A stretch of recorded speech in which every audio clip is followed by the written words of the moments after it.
जैसा कि आप देख रहे हैं, हमारे साथ श्री चैतन्य प्रसाद अपर मुख्य सचिव गृह विभाग भी मौजूद हैं और यहाँ पर श्री शीर्षित कपिल अशोक कारा महानिरीक्षक भी हमारे बीच हैं। जो विषय है वो आजीवन कारावास पाए हुए बंदियों को नियम के अनुसार परिहार देते हुए कारा मुक्त करने के नियम और प्रक्रिया के संबंध में है।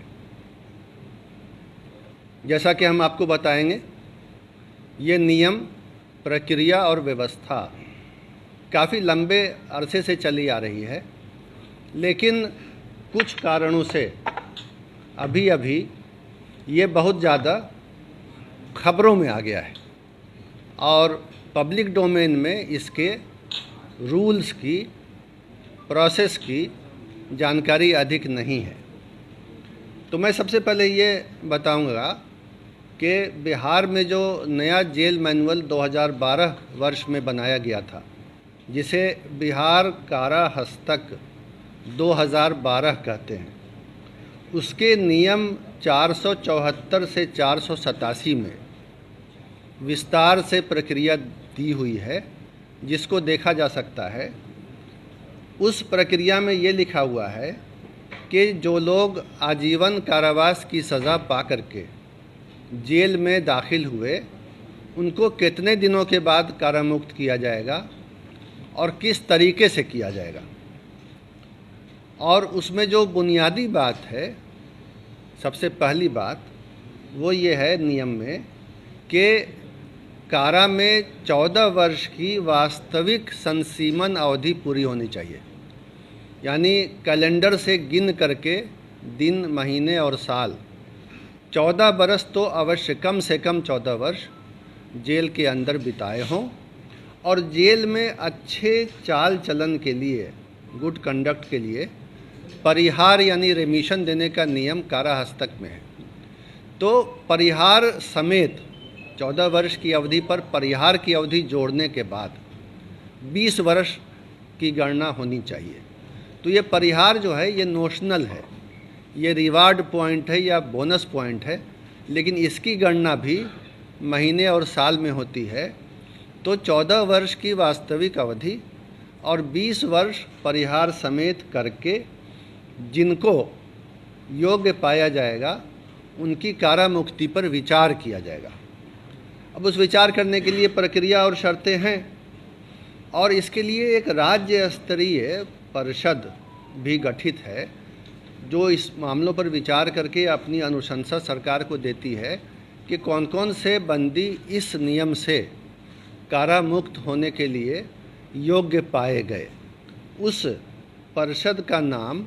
राज्य दंडादेश परिहार परिषद है और ये सरकार के आदेश से विधिवत रूप से गठित है। इसके अध्यक्ष अपर मुख्य सचिव गृह विभाग होते हैं और कई अधिकारी इसके सदस्य होते हैं और उन अधिकारियों में 2 न्यायिक सदस्य भी हैं, जुडिशियल मेंबर, जो डिस्ट्रिक्ट जुडिशियरी के बहुत सीनियर अधिकारी होते हैं। सामान्यतः अभी की व्यवस्था में डिस्ट्रिक्ट जज जो पटना के हैं और बिहार सरकार के विधि सचिव जो खुद भी डिस्ट्रिक्ट जज होते हैं, ये इसके मेंबर हैं। तो कहने का मतलब ये है कि ये परिषद जो है कानूनी दृष्टिकोण से बारीकी से विचार करके, अपना माइंड अप्लाई करके, जिसमें जुडिशियल माइंड भी होता है, 2 विद्वान जजों का भी उसमें विचारण और मंतव्य शामिल होता है, उसके बाद ही कारा मुक्त करने का प्रस्ताव गठित करती है, जिस पर सरकार का आदेश लिया जाता है। पिछले 6 सालों में अब तक 22 बैठकें इस परिषद की हो चुकी हैं इसी विषय पर, ऐसे ही बंदियों को छोड़ने के लिए, और 22 बैठकों में 1161 बंदियों को छोड़ने का विचार, छोड़ने की बात पर निर्णय लेने हेतु विचार किया गया। उसमें ज़िले के एसपी से, प्रोबेशन ऑफिसर से और ट्रायल कोर्ट के जज से भी रिपोर्ट मंगाई जाती है। कुछ रिपोर्टें कारा मुक्ति के फेवर में होती हैं, कुछ कारा मुक्ति के फेवर में नहीं होती हैं रिपोर्टें। तो अब तक जो पिछले 6 सालों में 22 बैठकों में 1161 बंदियों की रिहाई के लिए विचार हुआ है, उसमें से जो उपयुक्त फिट पाए गए हैं, रिहाई के लिए फिट पाए गए हैं, ऐसे 698 बंदियों को समय समय पर आदेश निकाल के सरकार ने छोड़ा है और वो अब समाज में एक नई जिंदगी बिता रहे हैं। इसके अलावा कुछ और भी नियम है जिसमें अन्य प्रकार के सजा याफ्ता बंदियों को भी छोड़ने के लिए समय समय पर वन टाइम डिसीजन, एक बार का निर्णय लिया जाता है, जो सामान्यतः 26 जनवरी यानी गणतंत्र दिवस, 15 अगस्त यानी स्वतंत्रता दिवस और 2 अक्टूबर अर्थात महात्मा गांधी जयंती के अवसर पर सरकार लेती है। इस बारे में अक्सर भारत सरकार से भी राज्य सरकार को परामर्श यानी एडवाइजरी लेटर प्राप्त होता है। राज्य सरकार उसके आलोक में बंदियों को छोड़ने के लिए शर्तें तय करती है और उनको भी छोड़ा जाता है। अब तक 104 ऐसे बंदियों को विशेष अवसर पर, जो 3 अवसर मैंने आपको बताए, उन अवसर पर कारामुक्त किया गया है, सज़ा में छूट दे करके कारामुक्त किया गया है। और एक बार और ये काम होना है जिसका आदेश संकल्प संख्या 2644 दिनांक 10 अप्रैल 2023 से के माध्यम से गृह विभाग ने निर्गत किया है और उसके अंतर्गत बंदियों की पहचान की जा रही है कि एक बारगी उपाय के तहत 10 वर्ष तक की सज़ा पाए हुए, ये आजीवन कारावास नहीं है, 10 वर्ष या उससे कम की सज़ा पाए हुए बंदी जो प्रथम बार अपराध कारित किए हों, इसके पहले दूसरा कोई अपराध नहीं किए हों, और जिन्होंने कारावास की अवधि के दौरान लगातार अच्छा आचरण बनाए रखा है, उनको प्राप्त सज़ा की अवधि की आधी सज़ा पूरी कर ली तो उसको समय पूर्व छोड़ने के लिए सरकार निर्णय लेगी। ये पहचान, ये प्रक्रिया चल रही है।